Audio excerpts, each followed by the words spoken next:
get rolling. All right, guys, really good to see you. Obviously, let me talk about Silas for a quick minute. My son turned 4 years old. And for all the parents out there, isn't it crazy how quick time flies? 4 years old, right? What's crazy is that how quick kids can let things go and forget about something and move on to something completely new. 2 weeks ago, my son started asking for Moana. Okay, cool, man. You can watch Moana. I think Moana is a really cool movie. Well, every single thing is now Moana and the magical hook and all the things that Maui says. And he even does this thing where he throws the hook up and he puts it behind his back and it is the coolest thing. So let us all get a quick reminder of how easy it is for kids to just let things go and move on to the next. They don't hang on to anything. They're on to the next fun thing, free-spirited. And it's just cool to see him like really walk into his true purpose as a little man. And it's really cool seeing like how much his personality has developed over just this last year. I remember his last birthday. He went from Thomas the Train. We're going to theme this out. Thomas the Train. 2 days before his birthday, he found dinosaurs. He wanted nothing to do with trains. And so they changed in an instant, but I am here for this. I'm excited. But let me do this. I want to turn it over to you guys. I'm going to have one of you. Aliyah, is it raining where you are? Are you okay? Looks a little chilly there. Okay.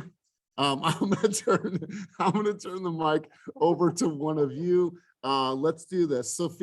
Sophia recently passed her exam. Let's give Sophia a giant round of applause. Congratulations. Her dad's been a huge player and contributor in our business for many years. And so she is going to obviously assist him, but take her own business to new heights. So I'm really stoked for you, Sophia. Sophia, can you take us out on the field? This is us coming out into the field, coming out to battle, bring the troops out on the field on this beautiful Monday morning. Over to you, Sophia. Awesome. Thank you, everyone. Good morning. Feeling really motivated this week. This year has been a lot of changes for me. Last month, I graduated college, and this month, I got my license. So I'm stepping into a new me pretty much. So I encourage you all to, be open to change and soak up this nice weather, be mindful. I always like to practice mindfulness. Just try to keep good energy and, let's go into this week with a smile. I love it. Sophia, let me ask you a quick question for the people that don't know. How old are you? I'm 21. 21. Okay. Yes. When I was 21, I'll date myself. It was 2001. Mindfulness, positive energy, finishing college and getting my real estate license was not on the radar at all. So shout out to you, shout out to your folks raising such an incredible child. And we're looking forward to supporting your journey and supporting your growth. So hats off to you. So you guys, let's go ahead and get rolling. I have a lot of thoughts on my mind this morning, and I want to share some things with you. What I want to do is I want to preface this meeting by I want to hear from you guys. I want to hear, obviously, what were some of your biggest wins last week? And then what are some of your biggest challenges? Because what I'm seeing, and I want to thank Janetta last week, you were super vulnerable. What I see is that we're able to really connect some pieces through group coaching. What Donna Chan does might be something that is a challenge for Nichole Penland and vice versa. So opening and sharing, it's not necessarily for me, it's the people around you can learn, and that's why the collective wisdom has been so important in our environment. We stand on this pillar of collective wisdom because we're always constantly giving and receiving from each other. So I want to encourage you guys, when we talk about our wins today, I really want you to get transparent with what your challenges are. Like, what are you facing right now? I'm going to actually have a little mastermind in a couple hours. We're going to talk about the market and things like that. But I want to share with you guys, like, now is the time where you can truly reinvent yourself, and you guys can be anything that you want to be in this business, right? And Melody's sitting across from me, and Melody's throwing a growth mastermind this week, and she started a whole entire group on social. She's going to be attracting at a high level. So it's like, there's really nothing that is standing in your way of you guys becoming a complete innovator. We're not victim to what is happening in the market. We have an opportunity. And I wrote some notes here when I was driving, and it said people's expectations of how their life is supposed to be is not set in stone. And here's why. If we've learned anything from March of 2020 until today, we realize that consumer behavior and consumers and us as people are open to, we may not have known how open we are to change, but our expectations of life can change in a heartbeat, right? When we went into a pandemic, none of us have ever lived in a shelter in place. None of us have ever been on Zoom. None of us ever try to do business in the way that we operate today. Well, 90 days in, 120 days, this is our norm. We got used to it, right? So when we're talking with consumers and when they're talking about interest rates or whatever it is, well, if interest rates are at a 6.5, like that's the norm for you, because over time, you guys, like they're going to be like, well, that's just the norm for me. So I want you guys to realize like the expectations of how life should be are constantly changing. This is not a broad message of like, this is how life's going to be. Life is constantly changing and evolving. There's all kinds of things coming our way. And so people expectations of how their life is supposed to be is going to change, and it has changed dramatically over the last couple of years. I want to talk to you guys about telling stories. We talk about this all the time, but people learn in stories. And Bill said something the other day that really stood out to me. You guys could come to group coaching. You can learn about the stats, the figures, the data, all of the high level information that we're going to cover, right? And sometimes it might not hit.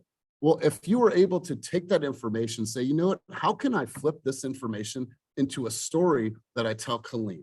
Kaleem, I want to share with you a story about a consumer that I was working with last year and some of the things that they went through, and tell the journey through someone else's eyes. People learn through stories, right? If somebody came to me right now and said, Otis, or I went to Otis right now and said, here's the facts, figures, this, the stats, all these things. You'd be like, all right, cool. But if I said, Otis, let me tell you a story, man. It's the Johnson family. I was working with them for 6 months. Let me tell you a story about how I helped them and how they had some of the fears and the trepidations that you had. He would probably be more inclined to listen. So I want you guys to become master storytellers. I'm not saying tell a story that is not true. This is a story about what is actually happening, but putting it in a way that people really can connect with the words. So I wanted to ask you guys right now, before we get into wins and any of our challenges, I wanted to ask you guys right now, if you were working with a buyer, and let's just take this conversation from purely buyers. If you're working with a buyer right now, what is the current advantages for a buyer in this market right now? What are the advantages? If you're sitting across from a buyer, go ahead, Kaleem. Less competition. All right, so elaborate, man. So talk to me a little bit. I'm like, hey, man, you know what? I'm a little gun shy. We were trying to find a house 6 months ago, and we're just, it was so competitive, man. Like, I don't know, like, what is the advantage now? So with the thing with 6 months ago, the interest rates are still pretty low. So you had a lot of people still bidding in with, 10, 20 offers. You're going against a lot of people that's doing it, and even cash offers. As of right now, with, the interest rates are getting a little higher. So a lot of people are backing out. So now you're going up against a lot less people to where your offer can stretch a little further, have more of a fighting chance. Okay, cool. I like this. Let's keep this conversation going. Nichole Penland, I saw your hand up. Advantages right now for a buyer. I was just going to elaborate on what Kaleem was saying as far as with the interest rate going out. A lot of buyers it's kind of sifted the buyer pool. So now I feel like a lot of the buyers that are there, they're in a much higher financial standing than, because they're not scared off by the interest rate. So with there being less competition, the sellers are being more open to negotiation because they're not getting as many offers.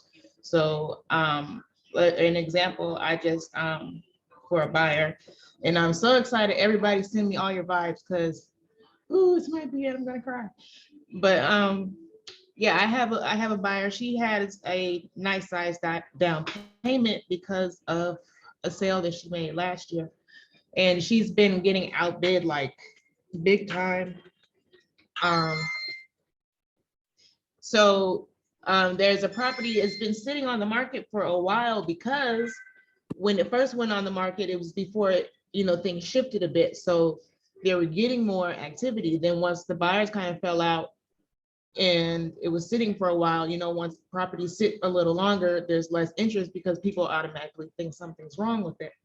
So that made that seller have to kind of like retract back and say, okay, well, maybe I'm not going to get this much, but let's work it out. And then because my buyer was able to make such a large down payment, it picking up game from coming to the trainings I learned about the First Republic.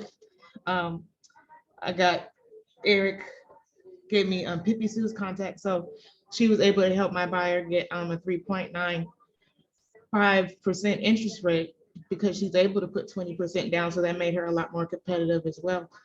And then also I thought about Demian in a training because he was like, yeah, that net sheet makes a difference.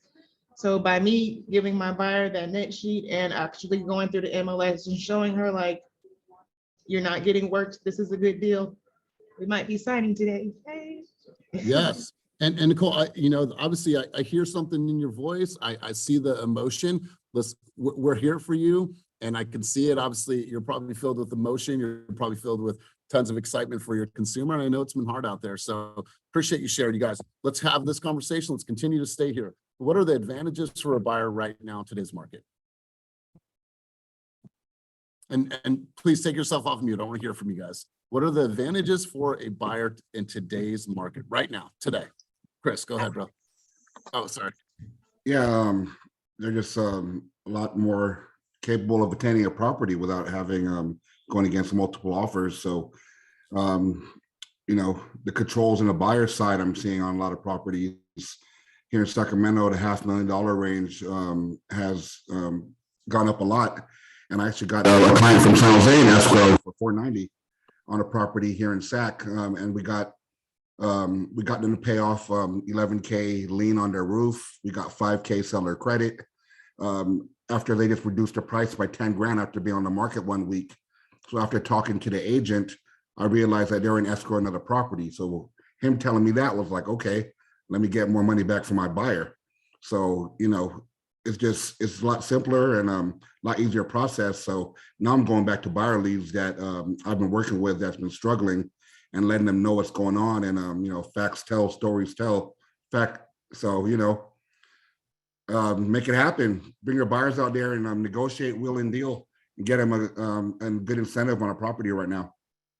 I love it. I love it. And here's what we're hearing a lot of right now. It's like the negotiation talk. I think now, if you haven't been well-versed in negotiation skills, this is our time that you get to negotiate. There was a time before where the sellers held all the cards. They said, no way, no how, this is what it is. We're not going to negotiate. Now you as a buyer's agent, if we're just having the conversation about working with buyers, you have an ability to negotiate at a completely higher level. Janetta, you had a question. Let's go to you really quick. I love seeing all the kids on in the morning, by the way. Yes, I was reading the chat and it said, when you're asking the question, someone said more options, more inventory, and then buyer uncertainty. What do you mean by buyer uncertainty? Like if the market's changing, wouldn't that be more opportunity for the buyer? So Aliyah, you wrote that. You want to elaborate on that? Sure. Yeah, I'm buyer uncertainty. What I'm referring to is there's a lot of things going on with inflation, with the stock markets are down. So a lot of the reason that there is, and interest rates going up. So a lot of the reason that there is less competition is because there's a lot of buyer uncertainty. We don't know if it's a good time to buy. Interest rates are high. My bills are a lot larger than they used to be 3 months ago. So that's what I mean. Okay, that makes sense. And then probably if COVID affected people, they may now be trying to catch up from that loss of, finance or whatever. That could also be a portion of that uncertainty. I see. Yeah, and I'm glad that you brought that up because that's part of you guys being a real coach to your clients, right? Part of our process is being able to educate and to lead our consumers through whatever's going on in our market. A 6.5% interest rate is really not a bad interest rate when we look at it. You have to think the people that are brand new to the market, and I said this last week, this is their reality. right? The people from 6 months ago, they had a different reality, but they also had way different types of competition. And when you think about this now, and I was talking with the lender the other day, a buyer now can go in and say they're at a 6.5, they can opt to buy down their rate, say to a 4.5. Well, they were ready 6 months ago to go all in $60,000 to $100,000 over asking price without a shadow of a doubt. They don't necessarily have to do that. They can essentially buy down their rate if they have the means to do so. And what happens is that now they're actually walking in to market value versus saying, you know what, I paid $200,000, $100,000, $300,000 over asking for this home. Now I'm waiting for that appreciation go back up to market level to where I'm actually in equity. So it's still a really, really good time for buyers, but it's all how we're communicating what is actually happening and what are their options. Otis, you had your hand up, right, my dog. It's time for you to get your Phil Jackson on. You got to find your triangle.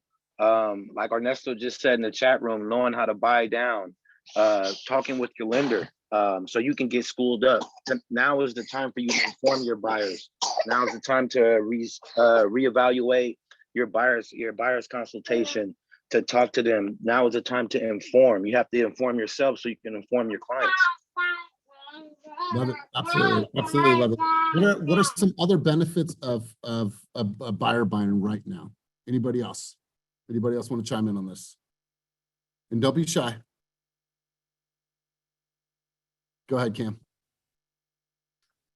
One benefit is they can get in at a better price. So they can be a little more realistic with their monthly payments. So yes, like 3 months ago, you could have gotten a property and paid the same amount and interest and maybe had a little more purchase power. But now you can purchase a home, you're going to have a little less purchase power, pay a little more in interest, but then, you know, come 2 years, you refinance, you're going to have a lower principal than all these other people are paying. And so your interest is going to be based off a lower principal. And so give or take, you know, 2 years, 3 years now, and you're going to be winning over these people who purchased with, you know, 23 other offers that they were bidding against and had to offer way over asking and probably paid a little more over market value. But right now, because of all the price drops, you can get a place for a lower principal. And then, yeah, you're going to be paying a little more in interest, but give it a couple years. If you want to refinance or do a cash out refinance and use the equity that you're going to get from the home, refinance, get a different mortgage, and then put that towards a new house. And then boom, you have 2 houses. I mean, did you guys hear that?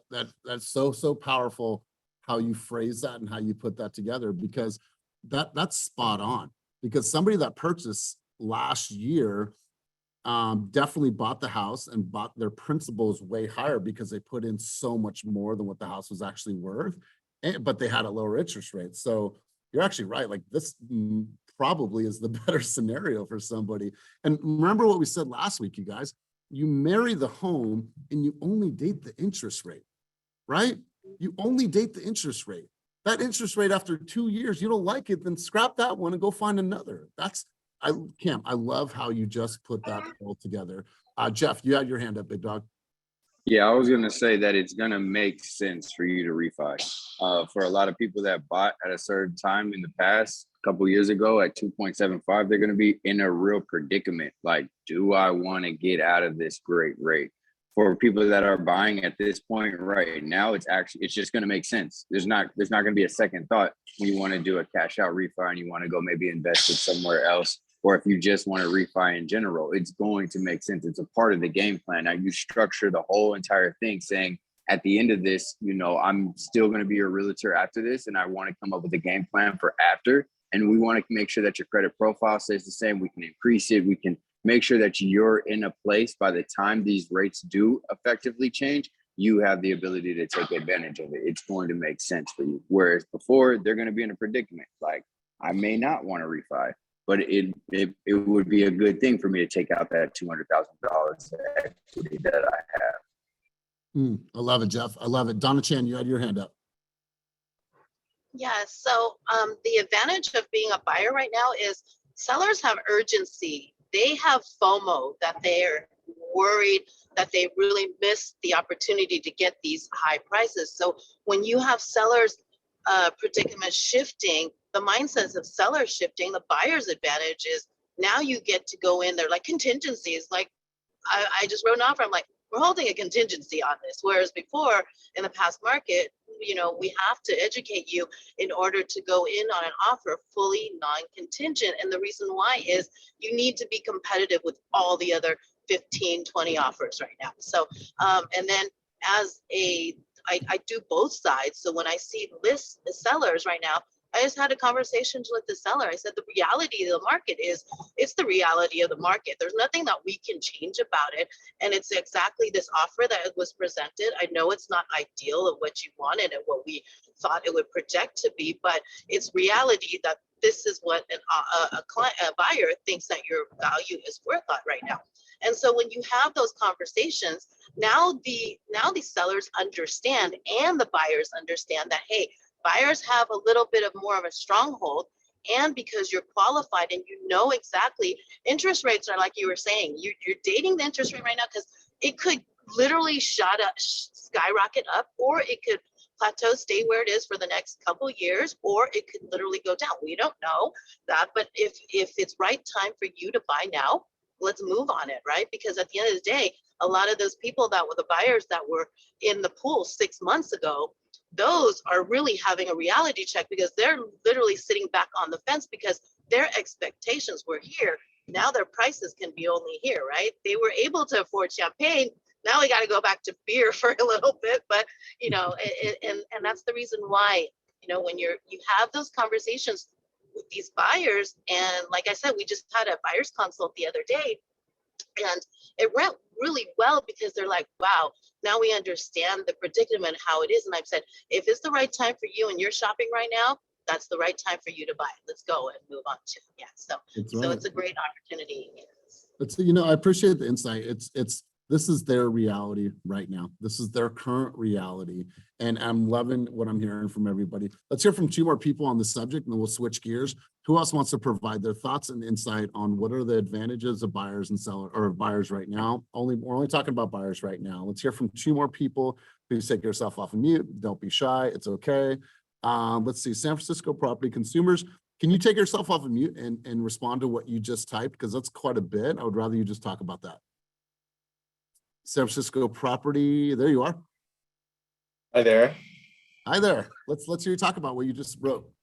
I'm just kind of still recovering from COVID. Sorry about that. Oh shit, man. No worries. No worries. If Tim, if you want to pass, my brother, I know how it feels. All right. So Tim, get well, get healthy, my man. But check out what Tim just wrote in the chat. Who else, you guys? One more person that wants to chime in and contribute on this topic. Don't be shy. Don't be shy. I'm actually going to call on Aliyah. Aliyah's ready. Aliyah, let's hear from you. So advantages of a buyer right now. You're muted. Okay. Advantages of a buyer right now. One point that I made was, you know, the buyer uncertainty. So for the buyers who are ready, there's less competition. Inventory has grown a significant amount over the past couple months versus this time last year. So there's a lot more options for buyers. And then again, like Donna was saying, it really comes down to, is it the right time for you? If it's not the right time, then they're not going to buy. But if it is the right time, then they have all these factors, like there's more inventory to choose from, there's less competition, there's more room for negotiations. Yeah. Good stuff. Good stuff. Let me ask you guys a question. Has anybody ever worked with a VA buyer? Please raise your hand if you've ever worked with a VA buyer, and have you ever faced any challenges with the VA buyer because they were getting beat out by these cash offers, by non-contingent offers, and they just really couldn't compete at the highest level? How many people have ever worked with an FHA buyer that ran into some of the same challenges, right? Well, how many of those people actually were able to purchase a home 3 to 6 months ago? Maybe those are the people that need some help, have some opportunity now, right? That can actually have a fighting chance in this market versus not really being able to compete. 6 to 8 months ago, because we've all heard the story like, oh, I got my VA buyer into contract. And normally our reaction was 6 months to a year ago, it's like, oh my God, you did? How? Right? That was the normal reaction. Like, how did you do that? Because it's always been so challenging. So you got to think like maybe there's lenders that have worked with VA buyers. There's lenders that have worked with FHA that maybe weren't able to get them across the finish line. And now that the market has shifted, maybe it's an opportunity to go back in your database and say, you know what, hey, there was a time where, you know, it was a little harder to get you into contract. I'm seeing some new opportunities and maybe resurface some new opportunities for your buyers. So I think that there is ways to innovate and new ways to find opportunities. We just have to, I love what I'm hearing because I'm not hearing anything negative about where the market is. Each of you have talked about it in a very positive way. You've put a positive spin on it and you've looked at it in a completely different way. So love this, you guys. We're going to wrap up the whole conversation in a few minutes about innovation, but let's do this. I want to hear from you guys. I want to hear about biggest wins from last week and biggest challenges from last week. I just want to hear from you guys, see what you guys are going through, see if we can't connect the dots and make sure that we are helping each other. Nkosi, let's go over to you. Biggest challenges from last week and biggest wins from last week. My biggest challenge was just getting the courage to reach out to my database, but you know, kind of got over that last Thursday and just reached out to everybody I knew and reconnected with a lot of people and didn't expect that type of feedback. So that was great. And I guess another one was really going through my first open house. So really learning the schematics of that, how to do it, the marketing behind it. So it was great. Had, I guess, 2 contacts from that and following up with 1. And yeah, just looking to really progress and kind of move forward with this momentum.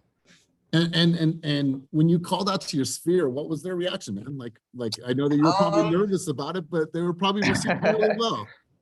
Yeah, it was more positive than negative, to be honest. You know, my sphere is like mostly tech guys, so they're like most pessimistic about salespeople and stuff like that. But I just really came out to a guy that was just, you know, more of a friend rather than a salesperson. So after getting over that, it was more positive than negative. It was just like getting over that negative thought in my head, I guess. Man, I love it. Love it, Nkosi. Damian Bledsoe, my man, good to see you, brother. Happy birthday to baby girl. She looks absolutely beautiful. Her birthday was last week, right? Yep, first birthday. I missed you guys. I know I've been off the air for a while. My wife, you know, as usual, when I am on here, I talk about her. She pushed me this morning. She said, you need to get back on group coaching because I don't know what you've been doing, but well, I love it, man. You send my love to Ms. Bledsoe. But let's hear from you, bro. What has been your biggest challenge over the last week or so? And what was one of your biggest wins? Oh shit, what hasn't been the biggest challenge business-wise? But honestly, it's this conversation is getting over those objections of why people don't want to buy right now, and meeting those objections head on. And it makes sense once we regurgitate what we know as professionals. And so I'm telling my clients the right thing, and it's encouraging to still have people that are hanging on that did get a little worried and did get a little scared off by the things that are going on in the economy and in the market in general. But yeah, my win is still having active conversations with prospective buyers. Good. I love this. And you guys, here's the thing. We have to educate consumers and we have to educate ourselves to read past the headlines, right? Read well past the headlines because there's no such thing as a national real estate market. There's just not a national everything is market specific. What Chris deals with is vastly different than what Colette deals with in Maxwell Park. Everything is market specific. So it's not that the headlines are going to say something and it's just like, wait a minute, that doesn't even apply to us here. Our national average is not X, Y, and Z. So you got to encourage yourself and your consumers to look well past the headlines and do that deeper dive and that research. So Damian, I appreciate you chiming in, man. It's really, really good to see you. Let's go over to Colette. Colette, biggest challenge from last week and biggest win from last week. Let's hear from you. Biggest challenge. I'm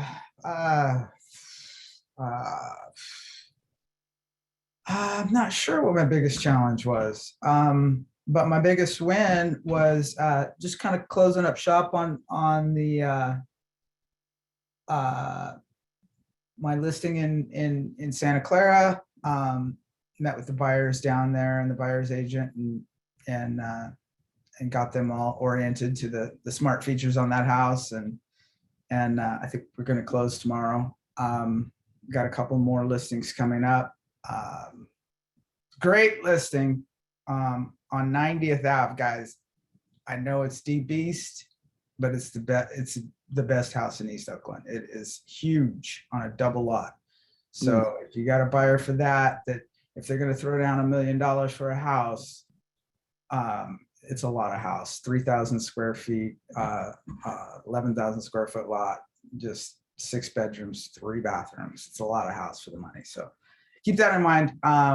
Challenge. I did have one seller that's kind of ghosting me.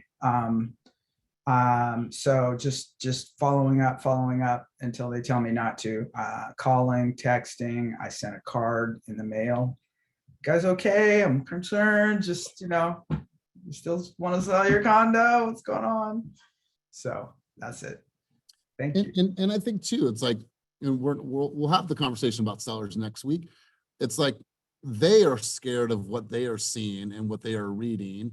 And instead of communicating effectively, then they just ghost, right? Ghosting sometimes for consumers is like their way out. Like, well, I don't really know them. I'm just going to not answer any of their calls anymore because they're scared or whatever reason. So, all right, cool. Let's do this. Let's go to Ilona. Ilona, let's hear from you. Biggest challenge from last week and biggest win from last week. Good morning. Good morning. How are you? I'm okay. Biggest challenge from last week is being a single parent. So everybody who's a single parent, like hands up, because that stuff is really hard. And my partner's out of town and he's extended his trip and I'm just trying to keep my head straight, keep everyone fed and alive. Biggest challenge for me work-wise last week is connecting with some clients that I first started connecting with who were expressing interest. And as the market changes, I keep calling, but I'm getting ghosted by some people that I'm really, really not wanting to get ghosted by. So I'm going to try some other techniques, like maybe writing a card or doing something other than email. And my biggest win last week is surviving my family. I'm sorry, guys. I've had a hard week with the family thing. I'm not used to being a single parent, and it's hard. And it's hard to just stay on the game and keep all the other things in motion while I'm keeping my kid alive. So, parents on the call, how many people have ever felt any part of what Ilona is feeling right now? So I understand it. There was a time where I was raising Silas, we're sharing custody. So I get it, Ilona. We're here for you. Feel free to reach out to people on the call, band together, because there are moms and dads out there that are experiencing everything that you're experiencing. And so hats off to you, because I know it is very, very challenging. I would do this. I would make a video to those people that have ghosted you and just be like, what is up? What is going on? Are you okay? Want to make sure we're all right. Like, where you're at. I saw a couple homes that fit your criteria, but I haven't been able to get in touch with you. So give me a call, but just send them a, hey, how the heck are you video? And I'm sure that they'll connect back with you. Michael, let's hear from you. Swanson, you had your hand up, big dog. Yes, sir. I'm driving, but I got my camera on. So biggest challenges for the past week, I would say, was buyers, kind of reluctant buyers, people I've been working with for a while that, seem motivated, act like they're ready to pull the trigger, but when it's time to write those offers or it's time to get down to it, they're being kind of reluctant. So I have a few people like that that I'm working with, and I say my biggest win. Are we talking about wins too, or are we just talking about challenges? Yes, sir. Okay. My biggest win is I got under contract on my listing on Friday. So that's right, big dog. That's right, big dog. How many offers on that? So you're experiencing it from a buyer side. Talk to me about your experience as the listing agent. So it was a fixer in East Oakland. So it was more investor buyers coming toward me, but we had 5 offers, which was good. So Awesome, bro. Well, congratulations to you. That's a big win. Bill, you had your hand up, bro. Let's go over to you. Hey, everyone. Yeah, I just, my biggest struggle, it hasn't been a week. It's going on 3 months now. Took on a project listing. You name it, it went wrong. We talked the seller into spending 10K in upgrades, doubled it to 20. We're at about 28. Hired painters, 8-day project turned into 4 weeks. I was out there for 7 hours yesterday, untangling the knots of the blinds and all the stuff that they did not do and fixing. But it's also the biggest win because that project is finally done. I got the photographer showing up today at noon, and it's going to be on the market after 3 friggin' months finally. Any of you got investors in your pocket, this is a 4,200 square foot, 4-story, 8-bedroom, 3.5 bath, sitting on top of a mountain with the river 2,000 feet below it. Views that you would die for. I'm sure some of you have seen my views that I put the videos out of that river and this noise. It's beautiful property, swimming pool, tennis court, the whole bit. And while I've been struggling with time management because this property has demanded so much time for so long, literally hours and hours and hours, multiple days a week, still found a way that I confirmed Saturday. I'll be inking a contract later this week for another house for sale. Got 2 other guys that have called me that want to downsize their houses to list them. So even though I've just been pulled in every direction, I'm frustrated. Anything that could go wrong did, just problem after problem. Just keep grinding, keep your nose in there, keep answering your phone, and keep talking to people. So mine's kind of the combo. My biggest setback is now turning into my biggest win. And this property for your investors, like I said, we're listing it at 9. Its ARV is 1.4.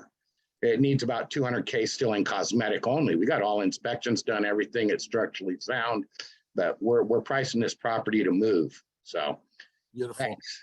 And I love that, Bill. And I love you being honest and saying, my challenges are my wins, and those two coincided. So I appreciate you sharing. Maria Dominguez, the realtor on a mission. Let's hear from you.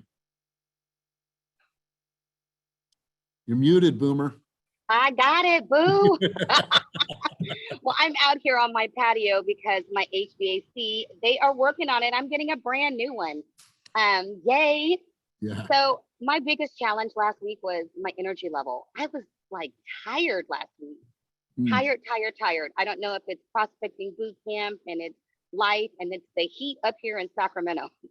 AKA, this is why I'm getting a whole new HVAC system. So I was just tired last week, but it gave me an opportunity to go back and look at what are my top priorities, right? So it's real estate, it's ministry, it's this, that, and the other. But I had to I took some time to rest. And I also took some time to reflect. So my biggest win by far was getting people together for the Scripts and Dialogue in Sacramento. It was fire, and it's been fire for the last 2 weeks.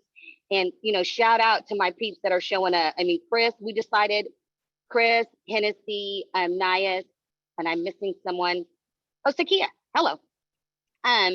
We decided, hey, we're gonna do theme scripts. So this week we're talking about how to farm.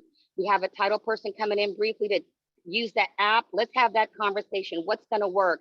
How's it gonna work? And coming, we may be even having coffee and conversations, or wind down. Let's get some dialing for dollars all together. Let's practice the script and then let's get on the phone and start dialing. So I'm super excited about that. And it's open to all agents. They don't have to be EXP, they don't have to be Team Fast. So if anyone knows of an agent in Sacramento, I'm gonna keep pushing that advertisement out because we're gonna bring people in. That's it. But it was awesome. It was really, really awesome. I love that. So it sounds like you are finding your getting re-energized by you giving out, which goes hand in hand with you being on this mission, right? And I think that you find a lot of, purpose in your ability to give, and it serves you. And then when you're finding yourself not doing that as much, it's like, well, I got to fill up my cup. And the way I'm going to do that is by fill up others. Amen. So I And like just an added note, I even got a chance yesterday to do a little preaching at church. So all I can say is God is good. I'm re-energized. Y'all better watch out. That's right. So if you guys are up in the Sacramento area, 10:30 on Fridays, or excuse me, Thursdays, pop into the office, check it out, join Maria and her group, and do some script dialogue and some role play. So I love this. Anybody else want to chime in on wins and challenges before we kind of come full circle in this conversation? Anybody else going once, going twice? All right, cool, you guys. Here's I the was thing. gonna say. Oh, go ahead. Let me turn on I'm trying to get in from the gym. So my Let me see the win- baby. Let me see the baby really quick, bro. I haven't seen him in a minute. Oh, he's not here. That wasn't me. Oh, yeah.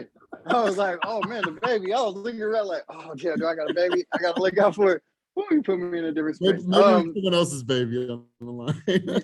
So my win last week was I got to do the Bridge Builder annual, or the first annual inaugural conference, which took local students from Antioch Unified, mostly just Deer Valley, because that's where it started at.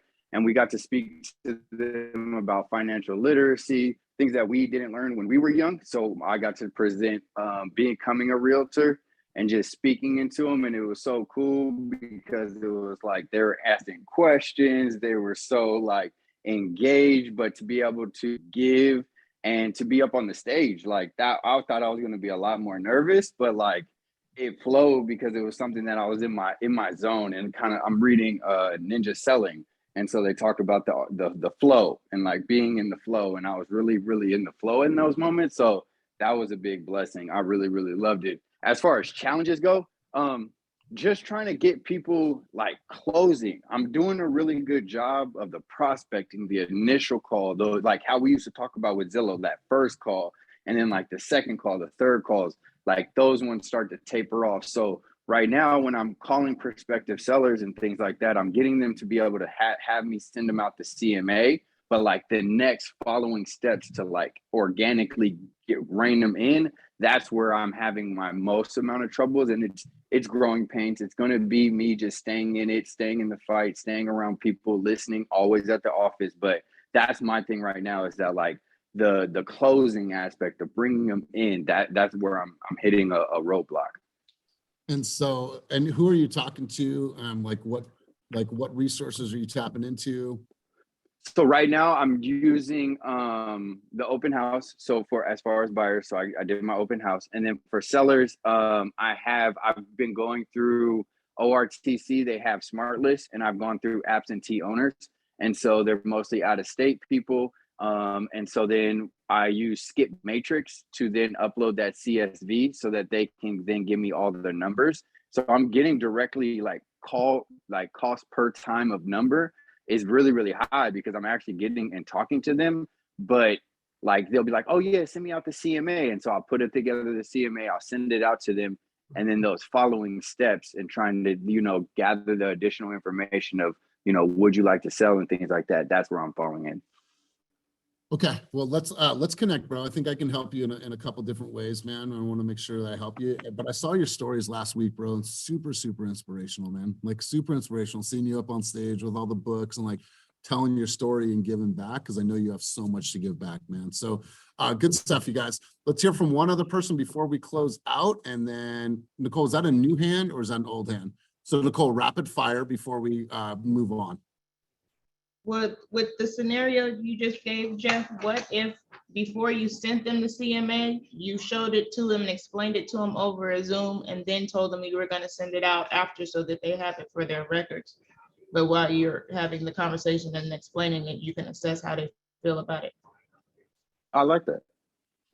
It's just the only thing is that they don't know me. So trying to get them on a Zoom is that's one thing. But yeah, I think ones that are open to that, that would be a really good idea, because then you can articulate your value at the same time. For sure, for sure. Love it, you guys. Hey, listen, I appreciate you sharing your wins, your thoughts, your challenges. And I love the conversation about the market, because once again, I didn't hear anybody saying anything about being a victim and, oh my God, I can't do this. Is that we find a way. I wrote here in my notes this morning, it says, opportunity never vanishes. It just manifests differently. Right now, I want you to understand that, like, the opportunities have not vanished. It just manifests differently in our marketplace. And we have to be willing to find those and be open to find those and be able to be innovative when we are facing times like this. I was watching a show on the History Channel yesterday. I thought it was really, really cool. I don't know if you guys have ever watched this new show. It kind of talks about businesses that sculpted the United States of America and early on, and it kind of charts their path. And it had a segment yesterday about McDonald's. And the reason why I wanted to close on this conversation, because it's rooted in innovativeness. In 1979, McDonald's was challenged with something that was going on around the United States of America that we hadn't really faced. There was this dietary craze, right? And people are saying, you know, I want to get on my health kick and I want to get my body in check. And so they saw the decline of people going into their restaurants. Well, being the huge conglomerate and this huge, you know, company that had taken over and dominated the space, they saw sales to start to decline. And that's when in 1979, they came up with a brilliant idea. If we speak to the kids will speak to the parents. And if we speak to the kids first, the parents will bring their kids, and then the parents will buy, so on and so forth, to drive our sales. So introduce what? The Happy Meal. In 1979, they did all the research, they did all the studying, they came up with the box. They said every kid gets a cookie, every kid gets a toy, because every kid wants a cookie and a toy. So they leaned into the kids and the messaging, redid this, and it had never been done before. No other company that offered fast food at the time offered anything that was directed towards the children, right? And so they changed the game. They saw a huge spike in their sales, business grew, and so years later, they wanted to take business to another level. Why? Because Burger King had started taking over a segment of the industry because of their chicken. They had the classic chicken sandwich. They had no way to compete with that. They're like, wait a minute, we don't even have anything on our menu that's even going to come close to that. So what did they do? They put a SWAT force together, and it was a SWAT force that designed and created what is now the chicken nugget. And I didn't know this at the time, because at the time, they put in over 6 months worth of work trying to really say, how do we process these chicken parts into something that is edible? The original chicken nugget was an onion nugget. It was put together, and the paste of it was made from onion, and they put it together and like, this tastes like shit, go back in the lab and find something else. I said, how do we re-engineer all of this chicken and put it into something that is bite-sized and consumable and that you can travel with? So they re-engineered the hamburger patty. They re-engineered the chicken to form like a hamburger patty. They grinded it in, did whatever they did. And I didn't know this, but it still exists today. There's 4 iconic shapes. It's a bell, a ball, a boot, and a bow tie. And I never knew that. Now I know that. And this became an obsession of McDonald's. And so what they did is they revolutionized the way that we as Americans eat and consume chicken, because all of us have had a chicken nugget. Are they delicious? Yes. Do I eat them much? No, but I'm sure my son will definitely eat them many times in his life. So at the time, the only thing that was available for small, bite-sized consumable products was onion rings and French fries at the time from any fast food place. Nor did they have any dipping sauces. So what they did is they created the 4 different dipping sauces at the time, which in the container was perfect size for what? For a chicken nugget.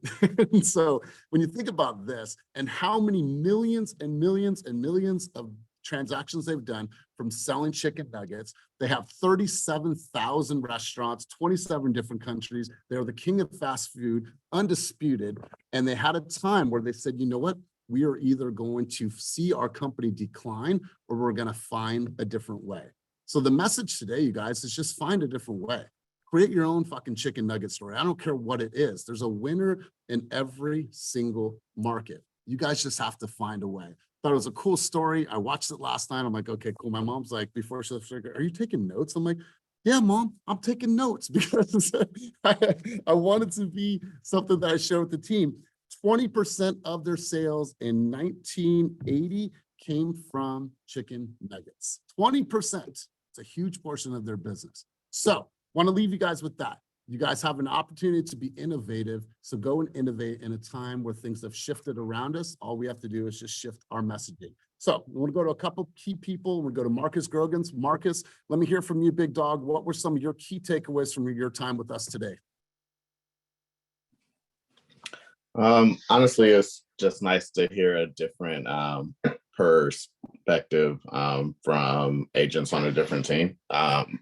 You know, we all talk about these types of things, and you know, I'm constantly talking to a lot of different agents, but it's always nice to hear what I consider to be the real instead of the inflated BS responses that we're kind of trained to say and do. So I just appreciated the authenticity and the realness of today's conversation. It was great and refreshing.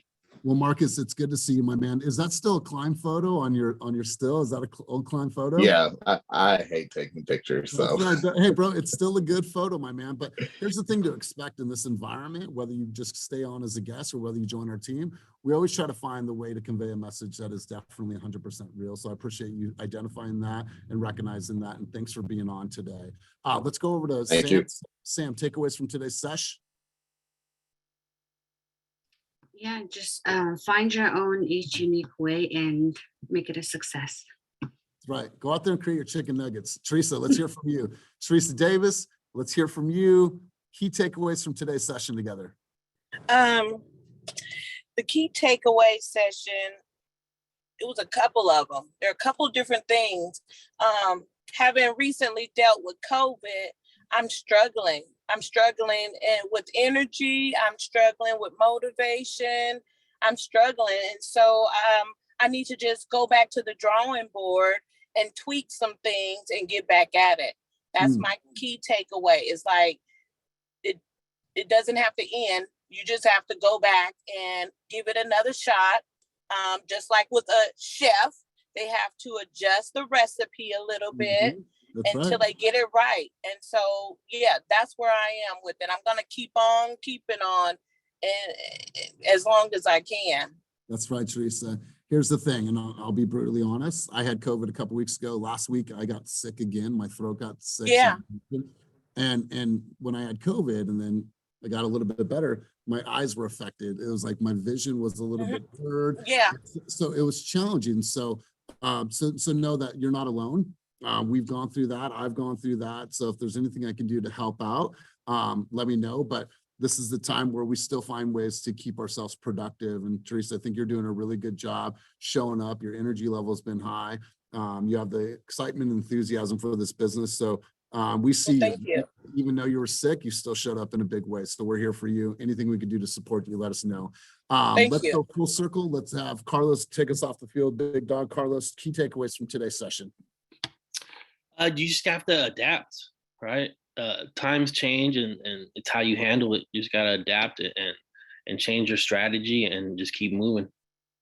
That's right, bro. I think that's important. I'm sick of the word pivot, so I try not to use it in my vocabulary, but it is right now, it's all about adaptability. And I think that you hit that right on. So you guys, let's go out there and own the day and own the week, right? Bite-sized chunks every single day to make forward progress, right? This game is not about, oh my God, I did really, really good last week. No, it's like, I have to do good today. I have to do good next hour. I have to do good this week in order for me to win at the end of the year and hit my financial goals. So I'm with you guys. I support you guys. I'm grateful for you beyond anything that you guys will ever know.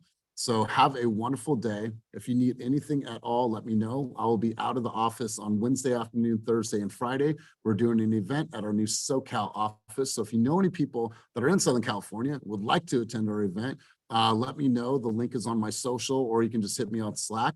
But we want to fill the house and bring a bunch of people out to this cool event. I think it's going to be a lot of fun. So have a wonderful, wonderful day. Peace and have a great one. We'll talk to you guys soon. Bye now.